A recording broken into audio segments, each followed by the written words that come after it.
September हा जागतिक PCOS awareness month आहे.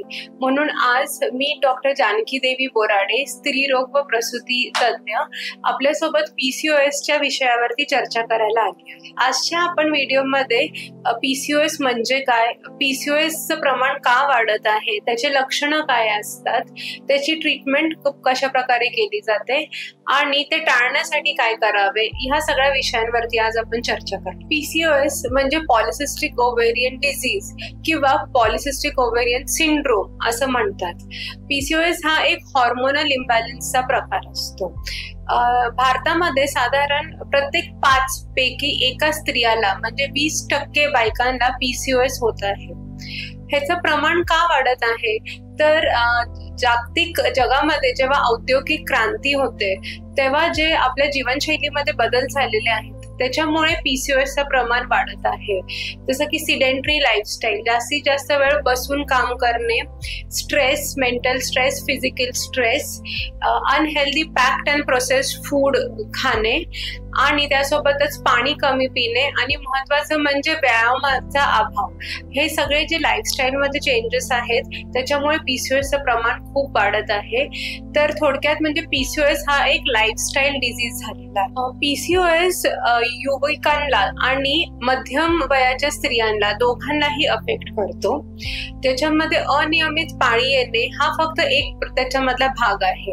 त्याच्यासोबतच वजन वाढणे, अंगावरती केस जास्त येणे, जसं की चेहऱ्यावरती, पोटावर किंवा पाठीवरती पण केस जास्त येणे, चेहऱ्यावरती पिंपल्स येणे, ह्या सगळ्यामुळे मुलींचा कॉन्फिडन्स कमी होतो. एन्झायटी, स्ट्रेस, डिप्रेशनचा प्रकार पण वाढलेला आहे. लग्नानंतर जर पीसीओएस असलं तर गर्भधारणेला पण त्रास होऊ शकतो आणि पुढे जाऊन त्या स्त्रियांना अनियमित पाळीमुळे पिरियड्सचे प्रॉब्लेम होतात आणि डायबिटीज हा पण त्याच्यामध्ये पुढे जाऊन होऊ शकतो. कारण पीसीओएस एक हॉर्मोनल इम्बॅलन्स आहे तर त्याचा इलाज हा हॉर्मोनल रिबॅलन्स किंवा हॉर्मोनल ट्रीटमेंट हाच असतो. आपण हॉर्मोन्सचे काही टॅबलेट्स देतो ज्याचा कोर्स करावा लागतो. कोर्स थोडा लॉंग आहे पण त्याचे रिझल्ट चांगले असतात. तसंच जर पीसीओएस मुळे गर्भधारणेला काही प्रॉब्लेम होत असेल तर ह्या गोळ्यांनी किंवा इंजेक्शनांनी गर्भधारणेचे चान्सेस चांगले आहेत.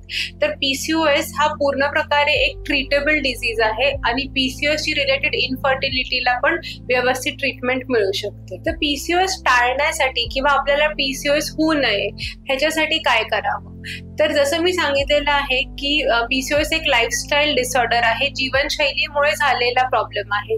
तर जीवनशैलीमध्ये बदल हाच त्याची बेसिक ट्रीटमेंट आहे, ज्याच्यामध्ये जास्तीत जास्त ऍक्टिव्ह राहणे, लिफ्टच्या ऐवजी शिड्यांचा वापर करणे, जास्तीत जास्त चालणे, कुठे जाताना मोटरसायकल किंवा व्हेकल्सच्या ऐवजी पायी जाणे, असं ऍक्टिव्हिटी करणे, त्यासोबतच व्यायाम करणे, रोजचे 30 ते 35 मिनिटाचा डेडिकेटेड व्यायाम हे इम्पॉर्टंट आहे. पॅक्ड अँड प्रोसेस्ड फूड हे शक्यतो आठवड्यातून फक्त एकदाच खावे. बाकीच्या दिवशी होम कुक्ड फ्रेश फूड ह्याचं सेवन करणे. मेंटल स्ट्रेस कमी करण्यासाठी जर काही करता आलं तर जसं की योगा, मेडिटेशन, ज्याच्याने मेंटल स्ट्रेस कमी होतो.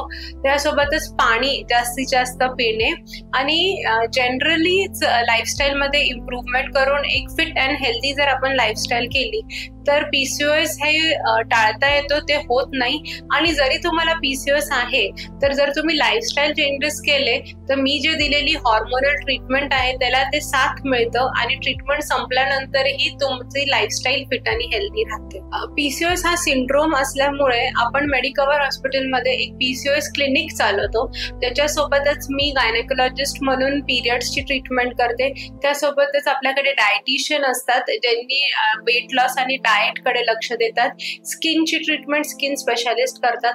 असं हा एक हॉलिस्टिक अप्रोच असतो आणि कम्प्लीट पीसीओएस सिंड्रोमची व्यवस्थित ट्रीटमेंट आपल्याकडे इथे मेडिकवर हॉस्पिटलमध्ये होते. तर जर तुम्हाला पीसीओएसचा त्रास असेल तर त्याच्या ट्रीटमेंटसाठी किंवा त्याच्या माहितीसाठी मेडिकवर हॉस्पिटल औरंगाबाद इकडे मला जरूर भेट द्या.